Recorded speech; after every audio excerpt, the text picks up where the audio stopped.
मैंने अर्ज़ किया कि एक इशू ऐसा आ रहा था आजकल कि जिसकी वजह से मैंने कहा कि दोस्तों यारों से भाइयों से बात कर लूं, क्योंकि मौके पे बात ना करें तो उसकी फिर बात का मज़ा नहीं रहता।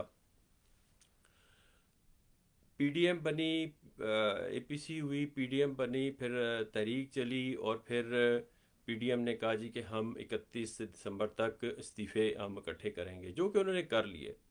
फिर उन्होंने डेडलाइन दे दी एहतियातन प्राइम मिनिस्टर साहब को, सिलेक्टेड प्राइम मिनिस्टर साहब को, कि आप जो है वो 31 जनवरी तक स्टेप डाउन कर लें, वरना फिर उसके बाद हम फिर अपना रास्ता देख लेंगे।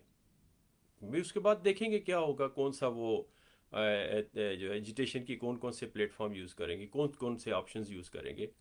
तो अब वो जो है ना, बच्चों की तरह वो इस्तीफ़े की तरह ये वो, तो हम बता देते हैं इस्तीफ़े की तरह ये बेसिकली कल जो वो जो सिलेक्टेड टेलीफोन कॉल्स पे प्राइम मिनिस्टर साहब ने वक्त ज़ाया किया ना कौम का, उसमें एक बड़ा ज़बरदस्त लोगों को मैसेज दे गए कि वो सरेंडर करके, लोग समझें इस बात को, वो सरेंडर कैसे कर गए। जनरल न्याजी की तरह सरेंडर बढ़ के मारता था जनरल न्याजी भी, मेरी लाश से गुजर के ये होगा वो होगा, उसने भी सरेंडर किया और ये भी न्याजी साहब सरेंडर कर गए। इन्होंने कहा जी कि अपोजिशन पैसा दे दे लूटा हुआ तो मैं इस्तीफ़ा दे दूंगा। ये सरेंडर है। हुकूमत का चीफ एग्जीक्यूटिव कह रहा है कि he can't do nothing, he is helpless basically. Helpless क्यों है कि वहाँ पे है ही कुछ नहीं, तो हेल्पलेस तो होना है। अब ये कल को कह देगा जी कि वो समुंदर से वो जो तेल निकलना था वो निकाल दे तो फिर मैं इस्तीफ़ा दे दूंगा। अब ये कल को कह दें जी कि आप 1 करोड़ नौकरियां दे दें लोगों को तो मैं इस्तीफ़ा दे दूंगा। एक कल को कह दे 50 लाख घर लोगों को दे दे मैं इस्तीफ़ा दे दूंगा। आप महंगाई कम कर दें जी मैं इस्तीफ़ा दे दूंगा।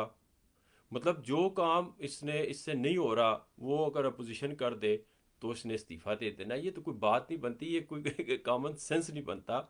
ये सरेंडर है, ये हथियार डालने के बराबर है। क्योंकि आपने एक झूठ पोतान पे जो है ना वो नैब को यूज़ किया और फिर ब्रॉडशीट ने भी आपका गले का फंदा बन गया। वो जो डिक्टेटरों के जो हैं वो मसाइल, वो अपना मैं थैंक यू करूँगा मलिक अली वान साहब को भी और अब्दुलरज़ाक जटक साहब को भी, जतक साहब को भी। बेसिकली मैं किसी और सिस्टम पे मैं यूज़ कर रहा हूँ तो मुझे लेफ़्ट पे मैसेजेस नज़र आ रहे हैं। Thank you very much sir. तो मैंने आज का ये जो छोटा सा प्रोग्राम करने की बात की थी आपके सामने हाजिर इसलिए हुआ हूँ, वरना मैं कोई गेस्ट भी ले आता। लेकिन ये बात पुरानी हो जानी थी, इसकी डेफिनेशन पाकिस्तान में अपने अपने तरीके से हो रही है। ये वो मसखरे नहीं होते, और कट मेरी चीज़ तो ये तो वो मसखरों की तरह इन्हें कुछ ऐसी चीज़ चाहिए जैसे बहुत बड़ी इनकी कोई जीत हो गई है। इन्हें ये नहीं पता कि इन्होंने कंटेनर के ऊपर चढ़ के, न्याजी साहब ने कहा था जी मैं इस्तीफ़े दे रहा हूँ, मेरे लोग आके देंगे, जो नहीं देगा तो मैं उनको निकाल दूंगा। 11 बंदों ने कहा कि हम क्यों इस्तीफ़े दें भी, हम तो पब्लिक के लिए आए हैं काम करने के लिए। 11 बंदों को नहीं निकाल सके थे ये, बिल्कुल पावरलेस थे ये, वो बढ़ गई थी। अभी क्या जी, 31 जनवरी गुजर गई है जी, तो 31 जनवरी गुजर गया तो आगे तो दिन है ना, आगे चलेगा ना काम। अभी उन्होंने अपने हिसाब से काम करना है। लेकिन आप ये बताओ कि आपने ये क्यों कह दिया कि जी वो अपोजिशन पैसा दे दे लूटा हुआ है जो भी है तो मैं इस्तीफा दे दूंगा। ये तो आप सरेंडर कर गए हो ना। आपका काम है, आपने कहा था कि मैं आऊंगा तो ये 90 दिन में करप्शन खत्म होगी, मैं इनसे ये करूंगा, वो करो ना। आप, आपके पास पावर है। आप सरेंडर कर गए हो। थैंक यू गुलाम फरीद अवामी साहब, आप ये सरेंडर है आपका। न्याजी साहब आपने बिल्कुल ये हथियार फेंक दिए हैं। कल को आप, मैंने कहा ना मैं अपनी बात कुछ थोड़ी सी रिपीट करता हूँ, कुछ दोस्त दोबारा लाइन पे आए हैं। गुलाम हैदर साहब बहुत शुक्रिया जी कि आप कल को ये कह दोगे जी कि वो अली जैदी ने तो बड़क मार दी थी, तेल निकल रहा था समुंदर से तो आप निकाल दें मैं इस्तीफा दे दूंगा। वो जी मैंने बड़क मार दी थी, 1 करोड़ नौकरियां दे दे, 50 लाख घर दे दे, मैं इस्तीफा दे दूंगा। वो जी महंगाई नीचे कर दें, एलएनजी की प्राइस, तेल पेट्रोलियम गैस जो भी है उसकी प्राइसेस नीचे ला दें, मैं इस्तीफा दे दूंगा। यानी कि आपने, वही आपकी सरिश्त में है, आपकी इंस्टिंक्ट में है हथियार डालना। वो जनरल न्याजी ने जैसे हथियार डाले थे।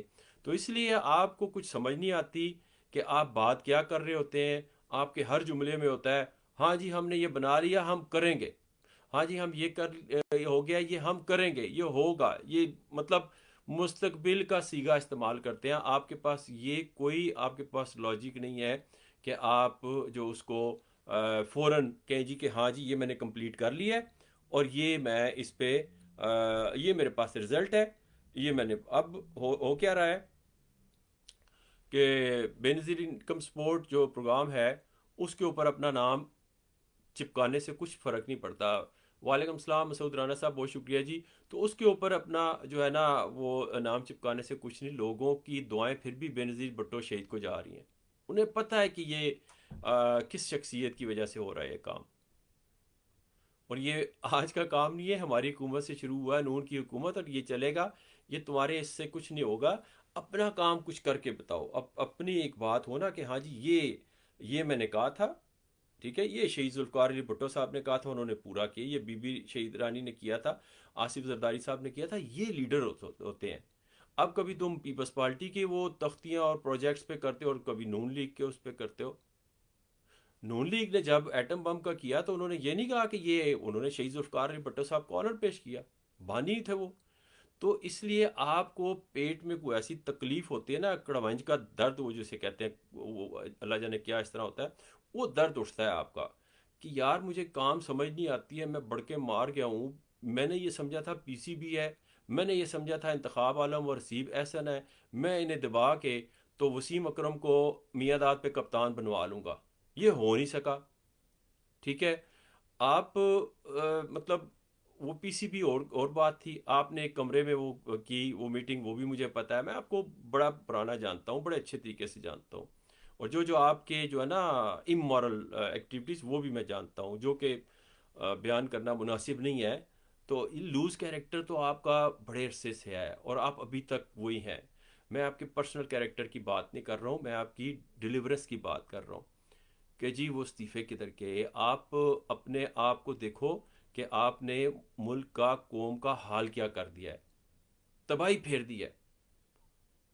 अभी आपने कहा जी कि ये जो है सेनेट के इलेक्शंस, ये शो ऑफ हैंड्स के तरीके से हो, ये सीक्रेट बैलेट से ना हो। 2/3 मेजॉरिटी ला के कर दे। लेकिन आप रीज़न क्या दे रहे हो जी कि पैसा चलता है। तो 50-50 करोड़ आप क्यों एक एक महीने इसको दे रहे हो? ये पैसा चला रहे हो ना। पहले पहले आपको होश नहीं आई, जब अपोजिशन में थे तो आप कहते थे जी कि ये जो है ये पैसा देना गलत होता है, इनको वो जो है फंड्स, सॉरी ये और भी कुछ नाम है इधर, अच्छा अपना फ़तेह खान खिलजी साहब, बहुत शुक्रिया जी। जी नहीं, इमरान इमरान भाई बात यह है, आप भी इमरान है मोतबर हैं। देखिए इमरान साहब हमारे क्रिकेट के हीरो थे, हैं, वो रहेंगे, और भी हैं, जावेद मियादाद है, सब हैं। यूनुस खान जो है ना वो T20 के चैम्पियंस है, वर्ल्ड कप चैम्पियन है। फिर सरफराज अहमद जो है चैम्पियंस ट्रॉफी के चैम्पियंस हैं। तो वो अपनी जगह के पे कायम है। ये है दूसरी बात ये है, हमारे दोस्त हैं पीटीआई के, मैं उन्हें वेलकम करता हूँ। बात ये है कि इमरान साहब के सामने इमरान साहब खुद खड़े हुए हैं, अपनी बातों के सामने खुद खड़े हुए हैं। यहाँ पे उन्होंने जो कुछ कहा था, आगे देखते हैं नहीं पूरा होता, आगे फिर वही इमरान उनके आगे आ जाता है। तो हम ये कह रहे हैं कि जी इमरान साहब आपने ये कहा था, चले 70% नहीं, 40 नहीं, 30 को 20% को 15% झलक तो नज़र आए। वो झलक ही नहीं नज़र आ रही, वो कुछ हो ही नहीं रहा इनसे। तो मतलब कल भी इन्होंने जो किया, वो ड्रामा किया, उसके ऊपर आप उसका लुबे लबाब देखें। वो लुबे लबाब क्या था? वो जी कर्जे चढ़ गए हैं, वो खर्चे नहीं पूरे हो रहे, वो ये नहीं हो रहा, हमारे पास इतना है नहीं है अभी मतलब आप रोते ही रहे हैं। आपके पास कुछ वो उम्मीद नहीं थी आवाम को देने के लिए, कोई करज नहीं थी, और आपने बस वो फिर गुस्सा निकाल दिया अपोजिशन पे। ये इतनी आपकी जो है ना फ़िलासफ़ी है। और ये फ़िलासफ़ी जो है ये फस्तायत की फ़िलासफ़ी है, ये तालिबानाइजेशन की फ़िलासफ़ी है। ये माइंड जो है ये स्टबन माइंड की फ़िलासफ़ी है। इससे जब तक आप फ्लेक्सिबिलिटी नहीं लाएंगे, आप नहीं चल सकते कहीं। आपने अभी आपको पता है कि सिलेक्टर्स भी आपके साथ नाराज़ हो गए हैं। अभी वो जो होता है ना नाराज़ सा बच्चा, वो जब उसके वो सब कुछ ख़त्म हो जाता है, दूसरे बच्चे भी उसे छोड़ जाते हैं, वो फिर वो जो चीज़ें होती हैं वो तोड़नी शुरू कर देता है कि मैं नहीं खेलूंगा, ये नहीं अब आपने वो तबाही की तरफ सारा कुछ कर दिया। अब आपके पास जहांगीर तरीन नहीं है, अभी आपको जहाज़ों में सैर करने वाले वो मौके नहीं मिल रहे। आपने सिर्फ अपने आप को देखें। मैं वो तनकीद वो बात पाकिस्तान में ज़बान सत्याम है, मैं बार बार करके मुझे क्या मिलेगा? कुछ भी नहीं मिलेगा। इसलिए मैं चाहता हूँ कि इनकी जो भी बात होती है वो रिलायबल नहीं होती, ये सबको पता है। अब जब रिलायबल नहीं होगी तो कोई इन पे डिपेंड करेगा? कोई इनको कहेगा कि आपने ये किया जी, आप वाकई हमारे लीडर हैं? नहीं, कोई नहीं कह सकता। इसलिए कि ये जुर्रत आ ही नहीं सकती किसी में। और मुझे ये भी पता है कि पीटीआई वाले बेचारे सख्त एम्बेरसमेंट में हैं। वो उनका कुछ बस नहीं चलता कि वो इनको कुछ कहें या इर्द गिर्द के लोगों को कहें। ज़ाहिर डायरेक्ट प्राइम मिनिस्टर तक तो हर एक की अप्रोच नहीं होती। अप्रोच क्या होती है कि आप अपने किसी पार्टी के अहदेदार या किसी एमपीए या किसी एमएनए, किसी सेनेटर, किसी मुशीर, किसी वज़ीर, किसी को भी इस तरह आप स्टेप बाय स्टेप, गवर्नर को, किसी को, वज़ीर आला को, कुछ ना कुछ आप जाके तो वो बात करते हैं ताकि आपकी बात आगे पहुंचे। तो वो हो ही नहीं रहा, वो बात भी नहीं। अब ये डिप्रेशन का शिकार हो गए हैं ये पीटीआई वाले। ये खाली कारकुन नहीं, कारकुन तो देखे ना, एक ऐसी लॉट भी थी कि जो न्यूट्रल होके गए थे और वो दे हैव रिटर्न बैक। वो उन्होंने रिवर्स गियर लगा दिया, उन्हें पता चल गया कि यहाँ से वो चीज़ जो झूठ जो जो कुछ भी बोला था वो ख़त्म हो चुका है। अच्छा जी, शो ऑफ हैंड्स का मामला दीगर बातों पार्टियों में भी रहा था। देखिए वो बिल्कुल उठाया था और वो भी करेंगे। हर काम के करने के पीछे नीयत भी होती है सर। ये बात आप करते हैं शो ऑफ हैंड्स की, तो इमरान साहब फिर क्यों पार्लियामेंटेरियंस को क्यों डेवलपमेंट फंड्स दे रहे हैं? पहले वो अपनी बात पे जाए ना, पहले ये बात कर ले। और जब आप पार्लियामेंटेरियंस पे एतबार नहीं करेंगे ना, तो फिर क्या रह जाएगा? फिर आप उसको खुद ही तोड़ रहे हैं, उस मिथ को। आप 50-50 करोड़ पहले दे रहे हैं, ये क्या चीज़ है? ये टाइमिंग देखें। इसलिए, और आप सीक्रेट बैलेट से भी जीत सकते हैं तो जीतें आप, उसमें कौन रोकेगा आपको? मतलब ये आप खुद सोचे ना। अगर तो आपको पैसे का डर है तो पैसे तो आप दे रहे हैं, 50-50 करोड़ तो आप पहले दे रहे हैं। या तो कहें ना कि हमने नहीं दिया जी, हम पैसे की, ये देखें जी, ये पैसे ये दे रहे हैं, हमने कोई बात नहीं की। ये 50-50 करोड़ की लॉजिक बता दें, ये क्या है? ये सीधी सीधी ब्राइबरी है, सीधा सीधा जो है ना, ये उन्होंने ये किया है। लेकिन आज मैं सिर्फ उसी बात पे दोबारा आऊँगा और इजाज़त चाहूँगा। मैंने वो ज़्यादा बात नहीं करनी। वो ये है कि न्याजी साहब ने जो कल इतनी वो बेचारों ने परेशानी में रो रो के अपोजिशन को कुछ बुरा भला कह के, ओ जी कर्जे चढ़ गया, वो ये नहीं, वो अपोजिशन ने ये कर दिया, ये है, वो है, वो ये उनका था। और उसमें सरेंडर कर गए बड़े मज़े के साथ। और वो सरेंडर इनका टीवी पे चल रहा है कि जी अपोजिशन लूटा हुआ पैसा ले आए तो मैं इस्तीफा दे दूंगा। यानी कि इस्तीफा इनके दिल दिमाग पे बैठा हुआ है, ये देना है इन्होंने। क्यों? कि जनरल न्याजी की सरिश्त है इनमें भी। अब वो, मैंने क्या ना, तो कुछ लोग फिर लेट अगर ऑन हुए होंगे, वो इसलिए इस्तीफे की बात कर रहे हैं कि कल को ये पोजीशन पे ये भी कंडीशन रख देंगे जी, वो अली जैदी से तो तेल निकला नहीं समुंदर का, तो वो ऐसी भड़क मार दी थी, आप तेल निकाल दें मैं इस्तीफा दे दूंगा। ओ जी 1 करोड़ नौकरियों का ऐसी हमने वो कर दिया था, जैसे नहीं सेठी को कहा था कि वो 35 पंक्चर वाला, बाद में जाके माफ़ी मांग ली थी कोर्ट में। फिर इलेक्शन कमीशन पे भी इल्ज़ाम लगाया था, उन्होंने भी नाक रगड़वाई, वहाँ पे भी माफ़ी मांग ली। तो ये यहाँ पे भी यही कर रहे हैं कि जी वो 50 लाख घर हमसे नहीं बन सकते तो आए आप बनाएं, हम इस्तीफा दे देंगे।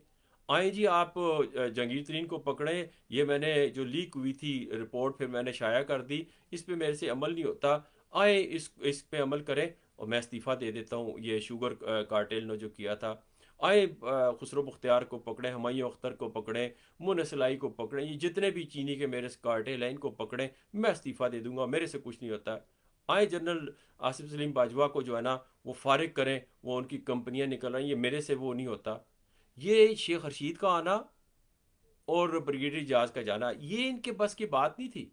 ये गेट नंबर 4 से ऑर्डर आया है तो इनको तो पता ही नहीं होता। ये इनके बस की सर बात ही नहीं थी कि ब्रिगेडियर जाज शाह को ये हटा जाए, हो ही नहीं सकता। और फिर अपने चपड़ासी शीदे टली को ले आए, ये हो ही नहीं सकता था। गो के इन्होंने पहले ही उसे जो है ना वो, अच्छा रेलवे में क्या उसने कारकर्दगी दिखाई है जो आपने उसे वजीर दाखिला बना दिया है?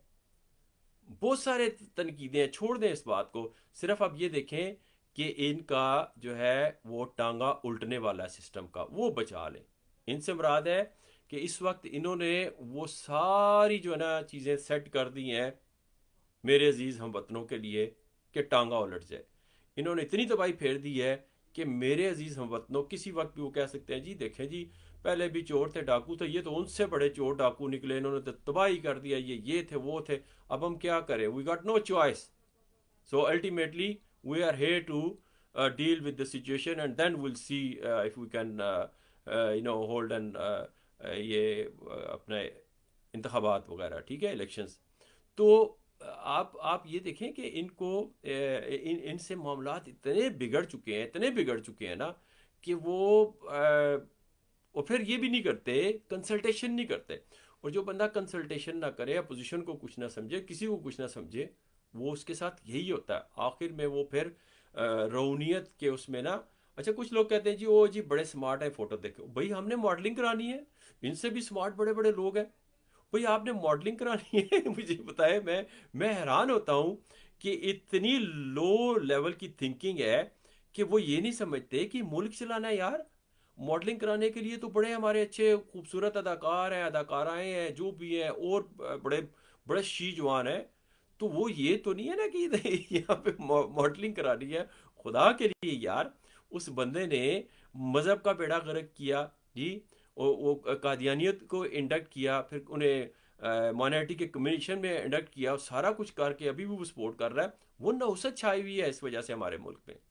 और ये लोग, इनके दिल दिमाग माउफ हो चुके हैं, ये नहीं समझ रहे कि इस हद तक ना जाएं कि आप अपने दीन मान से ही चले जाएं. कुछ थोड़ा सा ख्याल करें. नज़रियात सियासी बिल्कुल अलग हो सकते हैं, होने भी चाहिए, लेकिन आप इस हद तक ना जाएं कि आपको फिर जो है ना कुछ भी ना, ना इधर के ना मुसलमान ने ना इंसान रहे ना कुछ रहे. तो फिर तो वो जानवरों जैसी ज़िंदगी हो जाएगी. नियाजी साहब को मैं एक दफ़ा फिर मुबारक दे के मैं खुदा हाफिज़ करूँगा कि नियाजी साहब, आपने वो 31 जनवरी को ही सरेंडर किया, बड़ा मज़ा आया है. ये देखने वाली बात है. मतलब ये जो आपने किया है, ये वो 31 जनवरी या 1 फरवरी, वही बात आ गई कि आपने सरेंडर बड़े बड़े टाइमिंग पे किया है. और उसका क्रेडिट देता हूँ मैं. मेरे ख्याल में परसों किया है आपने.